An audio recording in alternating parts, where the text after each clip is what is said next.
CPR, cardiopulmonary resuscitation. A person is lying there, they sleeping, not waking up, and you're not sure whether they are breathing and their heart is beating. For this, you also need a mouthpiece, so it's good to have this in your pocket and to make sure that you know how to use this. Firstly, we're going to look for hazards. Is it safe for me to help the person? I cannot help the person if I'm going to put my own life in danger as well. Then I'm going to see if the person can wake up. I'm going to tap them on the shoulders and saying, "Hello, can you hear me?" If the person does not wake up, then I'm going to ask someone to go and phone an ambulance so that we make sure help is on the way. Circulation. We're going to use these two fingers. We're going to slide it to the side of the neck and we're going to feel for a pulse. For the pulse, you need to count 5 seconds and make sure you feel no pulse. You're only going to perform compressions if there's definitely no pulse.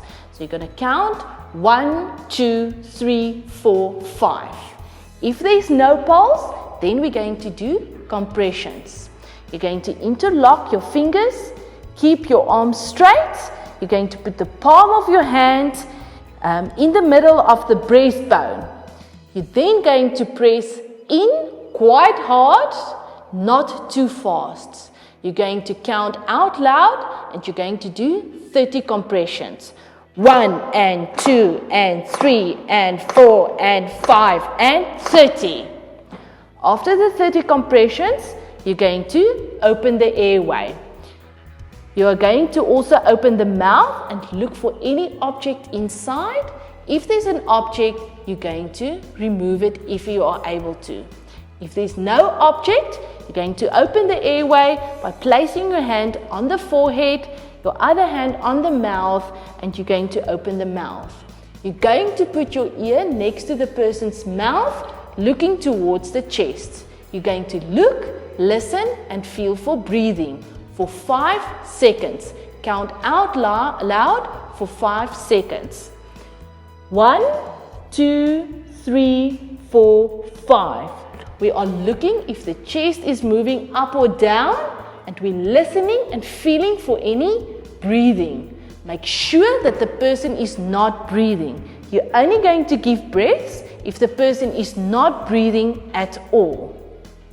If the person is not breathing, you're then going to use the mouthpiece and you're going to give 2 breaths. Insert the mouthpiece, and again you need to open the airway.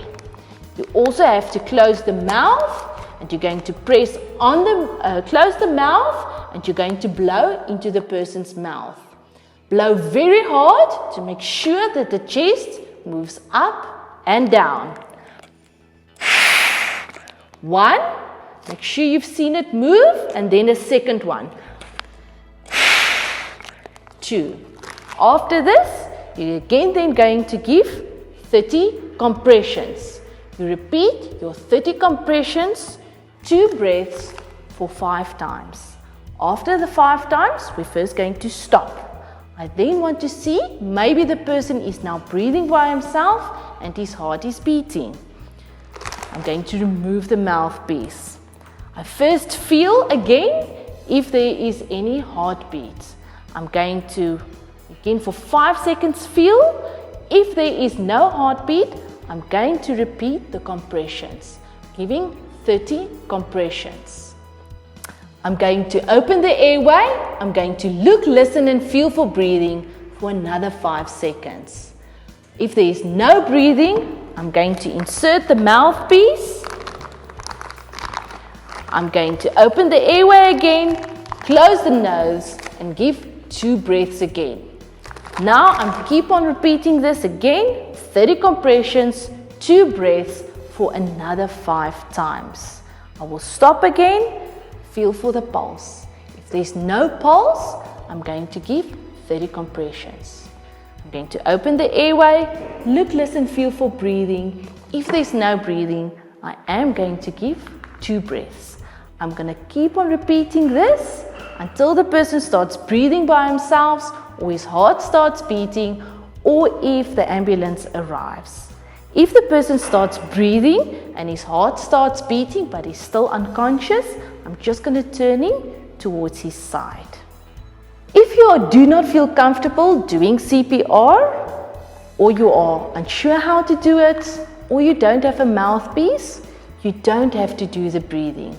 You can just feel for the pulse, again for 5 seconds. If there's no pulse, you can just do the compressions.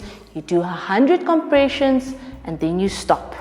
Then you can feel for a pulse again.